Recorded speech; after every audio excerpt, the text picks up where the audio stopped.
नमस्ते, हमेशा खुश रहो बिटिया। I am JVN Dr. Anamika Aherwal, Associate Professor in the Department of Science and Technology at Jyoti Vidyapeeth Women's University, Jaipur. Today I am going to take the lecture on the session organizing. Uh, First of all, I would like to tell you about the organizing. Organizing is basically a function of management which follows planning. Means like we are always talking about that. Wow, you are a good organizer. Means you are organizing the things in a better way. Okay, so means what? Just follow the planning. Okay, this is the kind of management also. So this organizing is a function in which the synchronization and combination of human, physical and financial resources take place. All the three resources means that is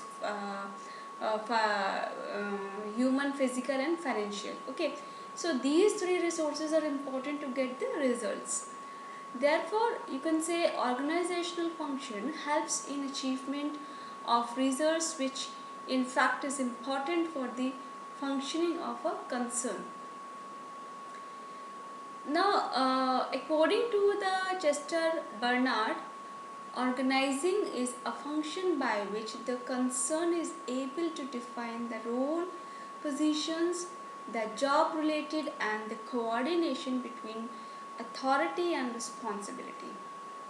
Hence, a manager always has to organize in order to get results. Now come to the process of organizing. Uh, in this, we are just follow some steps like identification and division of work, departmentalization, assignment of duties, establishing reporting relationships. Now, the importance of organizing.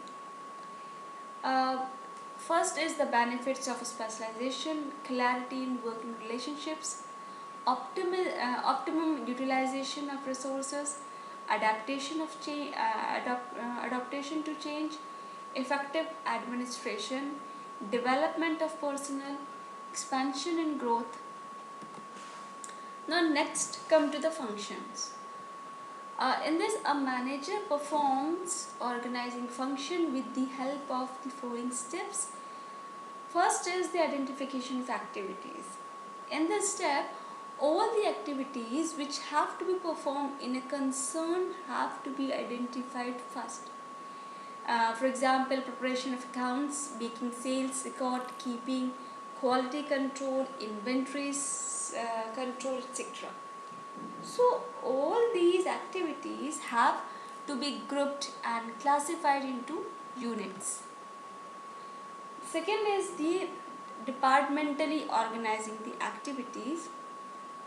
In this step, the manager tries to combine and group similar and related activities into units or departments, you can say. So this organization of dividing the whole concern into independent units and departments is called departmentation. The third one is the classifying the authority. Once the departments are made, the manager likely to classify the powers and its extent to the managers. This activity of giving a rank in order to the managerial positions is called hierarchy. So the top management is into formulation of policies, the middle level management into departmental supervision, and lower level management into supervision of foreman. In this, the clarification of authority, this helps in bringing efficiency in the running of a concern.